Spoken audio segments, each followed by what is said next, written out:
नमस्कार साथियों, welcome to MCQ series. MCQ series का आज 28वां लेक्चर है। क्वेश्चन नंबर फर्स्ट है, बौद्ध धर्म में थेरी गाथा से क्या तात्पर्य है? तो बौद्ध भिक्षुणियों के गीतों एवं कविताओं के संग्रह को जो है थेरी गाथा कहा जाता है। और जो थेरी गाथा है यह इनकी रचना आध्यात्मिक रूप से विकसित भिक्षुणियों के द्वारा की जाती थी। आध्यात्मिक रूप से विकसित भिक्षुणियों के द्वारा थेरी गाथा की रचना की जाती थी। और थेरी गाथा में क्या होता था? भिक्षुणियों की गीतों और कविताओं का संग्रह होता था। तो इसमें ऑप्शन नंबर सी है, आध्यात्मिक रूप से विकसित भिक्षुणियों के गीत और कविताएं। ठीक है, तो इसमें ऑप्शन नंबर सी सही हो जाएगा। क्वेश्चन नंबर 2 है, निम्नलिखित में से बौद्ध धर्म की हीनयान शाखा के विषय में कौन से कथन सत्य है? तो पहला स्टेटमेंट है, हीनयानियों के लिए बुद्ध शिक्षक थे, देवता नहीं।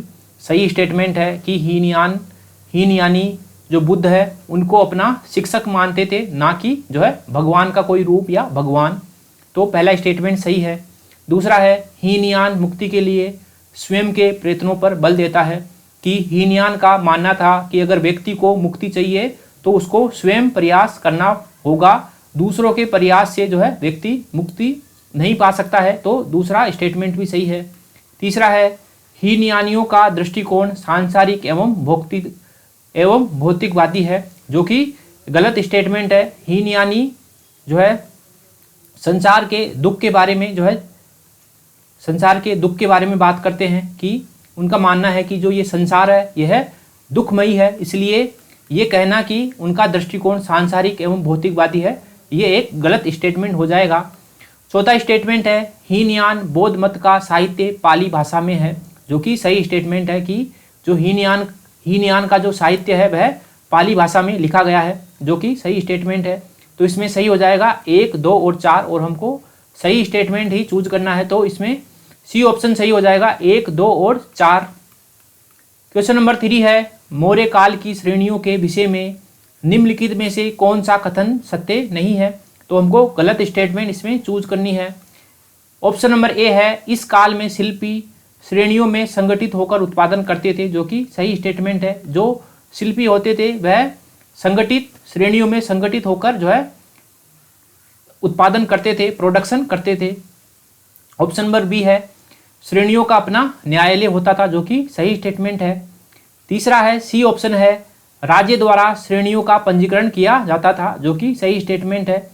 जिस किसी भी श्रेणी का गठन होता था, निर्माण होता था, तो राज्य के द्वारा उसका जो है पंजीकरण किया जाता था। डी ऑप्शन है, राज्य की अनुमति के बिना श्रेणियां अपना स्थान बदल सकती थी, जो कि गलत स्टेटमेंट है। राज्य की अनुमति लेकर ही जो है श्रेणियां अपना स्थान एक जगह से दूसरी जगह बदलती थी। तो इसमें हमको गलत स्टेटमेंट चूज करना है, तो इसमें डी ऑप्शन गलत हो जाएगा। क्वेश्चन नंबर 4 है, निम्नलिखित कथनों के आधार पर शासक की पहचान कीजिए। ऑप्शन जो स्टेटमेंट पहला स्टेटमेंट है, इसमें 3 स्टेटमेंट दे रखे हैं और उसके बाद हमको बताना है कि ये कौन से सल्तनत कालीन शासक के बारे में बात की जा रही है। तो पहला स्टेटमेंट है, उसने मंगोल आक्रमण से निपटने के लिए 2 सुरक्षा पंक्तियां बनाई। पहली सुरक्षा पंक्ति थी लाहौर दीपालपुर से मुल्तान तक, और दूसरी थी सुनाम समाना से भटिंडा तक। तो दूसरा स्टेटमेंट है, उसने ईरानी मॉडल पर आधारित नवरोज त्यौहार मनाना शुरू किया। और तीसरा है, उसने स्वयं को अफरासियाब का वंशज घोषित किया। तो जो ये तीनों स्टेटमेंट है, ये तीनों स्टेटमेंट मैच करती है बलबन से। क्वेश्चन नंबर 5 है, निम्नलिखित राजवंशों को काल अनुक्रम अनुसार व्यवस्थित कीजिए। तो हमको पता है कि जो सैयद वंश का काल अनुक्रम है वह है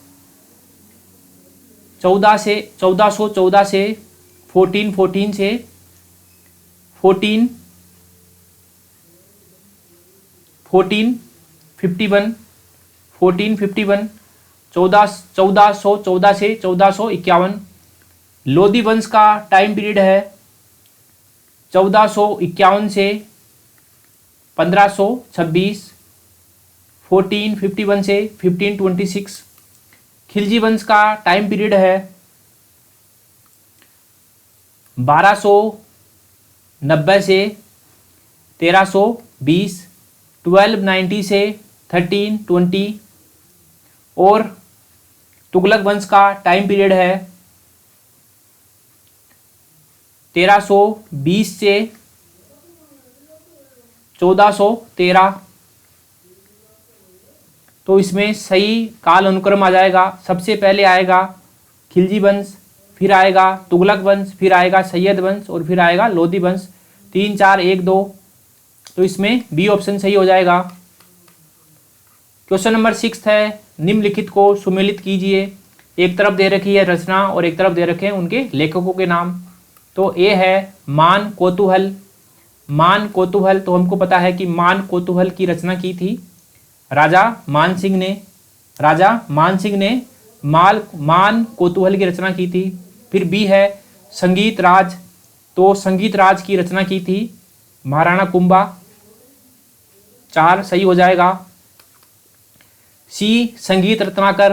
तो संगीत रत्नाकर की रचना की थी सारंगदेव। और चौथा है डी है किताब ए नोरस।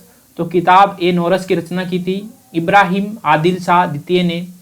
तो इसमें ए में आएगा 3, ए में 3 केवल, ए में 3, बी में है और डी में है। ये दोनों ऑप्शन कट जाएंगे। फिर बी में आएगा 4, बी में 4 केवल बी में है, इसमें है, बाकी ये सब कट जाएंगे। तो इसमें हमारा बी ऑप्शन सही हो जाएगा। मान कौतूहल की रचना की थी राजा मान सिंह ने। संगीत राज की रचना की थी राणा कुंभा ने। और संगीत रत्नाकर की रचना की थी सारंगदेव ने। और किताब ए नोरस की रचना की थी इब्राहिम आदिल शाह द्वितीय ने। क्वेश्चन नंबर 7 है, विजयनगर साम्राज्य में कुल 4 राजवंशों ने शासन किया। इसके संदर्भ में निम्नलिखित वंश तथा उनके संस्थापकों को सही सुमेलित कीजिए। सूची फर्स्ट में है संस्थापक और सूची सेकंड में है उनके वंश। तो हरिहर और बुक्का ने संगम वंश की स्थापना की थी। हरिहर और बुक्का ने संगम वंश की स्थापना की थी। नरसिंह ने सुलूभ वंश की स्थापना की थी। नरसिंह ने सुलूभ वंश की स्थापना की थी। तिरुमल ने अरिवीडु वंश की स्थापना की थी। तिरुमल ने अरिवीडु वंश की स्थापना की थी। और वीर नरसिंह ने तुलु वंश की स्थापना की थी। तो ए में आएगा 2 और ए में 2 केवल ऑप्शन डी में है। तो डी ऑप्शन इसका सही आंसर हो जाएगा। हरिहर बुक्का ने संगम वंश की स्थापना की। नरसिंह ने सुलु वंश की स्थापना की। तिरुमल ने अरिवीडु वंश की स्थापना की। और वीर नरसिंह ने तुलु वंश की स्थापना की। चलते हैं अगले क्वेश्चन की तरफ। क्वेश्चन नंबर 8 है, गंडमक की संधि निम्नलिखित में से किसके मध्य हुई थी। तो हमको पता है कि द्वितीय आंग्ल अफगान युद्ध के अंत में गंडमक की संधि हुई थी 1879 में। 1879 में, और ये हुई थी ब्रिटिश और अफगान के बीच। तो उसका ऑप्शन हो जाएगा ऑप्शन नंबर बी।